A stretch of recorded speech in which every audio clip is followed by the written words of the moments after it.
Hey guys, welcome back to another episode of Tell Me More About Your Sneakers. We're going to have a couple topics today. The first topic we're going to talk about is when is it too early to talk about mental health to your kids? And the second one is we're going to talk about the sneakers I have on my feet today. So, is it ever too early to talk about mental health to your kids? And the answer to that, I'm a child psychiatrist, and I say that the answer to that is no.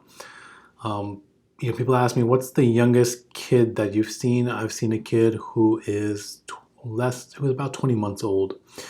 And people are gonna be like, 20 months old? What are you doing seeing a kid who's that young? Like, can they even talk? Like, what's going on? I was like, well, yeah, they can talk. Well, what happened was that the young girl's father was actually murdered in front of him, shot in front of him on the stairs in Baltimore. So took a little dark twist there on you, but this is real life, right? You're 20 months old, your father's shot right in front of you on your doorstep, and what happens when somebody's shot is that police come, right? Ambulances come, all that stuff comes. So a lot of sirens, a lot of loud noises, all these people, and we wonder like, oh, they're not, we say things like, oh, the kids aren't going to remember this stuff. They'll forget about it when they get older.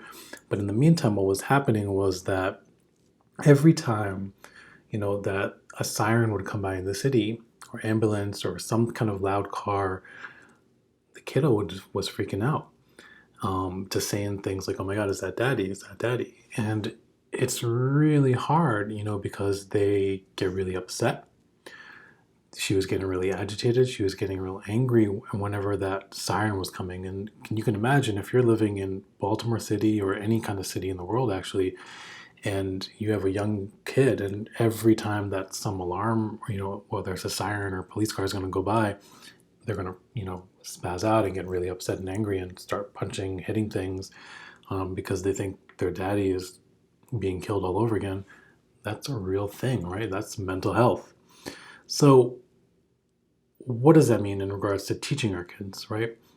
It means that we have to teach our kids at an early age that mental health is just like physical health. It goes into the whole image or the thought, the destigmatizing mental health. If we think of it as less than or not quite the same as physical health. So when we say things to our kids like, hey, if you fall down and you hurt your knee and you get a boo-boo and it hurts, that's something that they need to relate to us. Hey, if you're feeling sad and you're crying, something's going on, talk to us about that.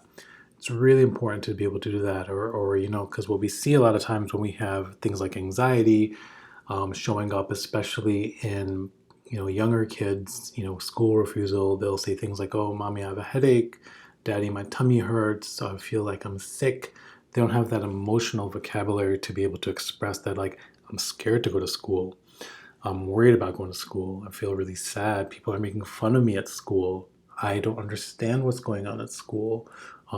It can uncover a lot of like learning difficulties, bullying, perhaps other kind of issues that are there. So working on that emotional vocabulary as early as possible is really important, and really teaching them as early as we can that, like, hey, these things matter and that there's help for them. There's therapy, communication. These are all big, huge things. Because we all ultimately are part of one human race, and we want to make sure that we're doing okay as a whole, which is a nice and cheap and terrible transition or segue into the shoe that's on my foot today. So let me get that. What I have today is the Adidas Superstar, but it's not a superstar that you're used to seeing. This is the Pharrell Williams version of the Adidas Superstar, the human made variation. So you can tell, the Superstar was, the white and black, super played out. Everybody's got a pair. I think I bought like 5 or 6 pairs for like various members of my family, my nephews and my nieces, because they all wanted a pair of the Adidas Superstar. And that's, just what we do. We get them what they want, right? So we have these are called the Human Race.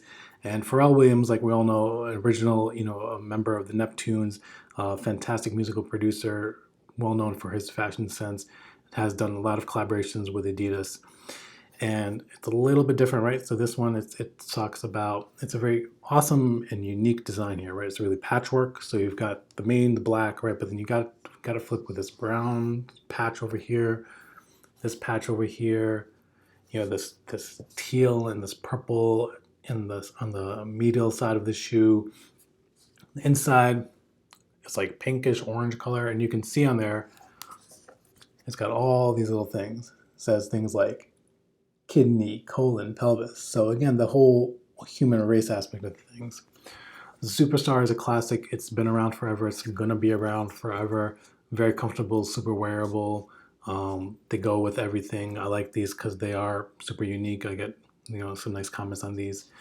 And let's go a little bit to what we see on StockX and get a little more information on them. These released back in early July, it was, of this year. And what we have is that I think the retail on these were $140. And here's like, a 360 kind of view of them. Ooh. Oh no, they're not spinning. So I'll spin it for you, right? I mean, I already spun it for you. But yeah, so, we have these, the sales, the last sale on this was $126. The lowest ask right now for these is $172. So pretty reasonable. These are pretty sweet shoes. So yeah, that's, the Pharrell Williams Adidas Superstar collaboration, the Human Race collaboration. Really comfortable, really great shoe. Love it. Big fan of them. And yeah, that's the episode.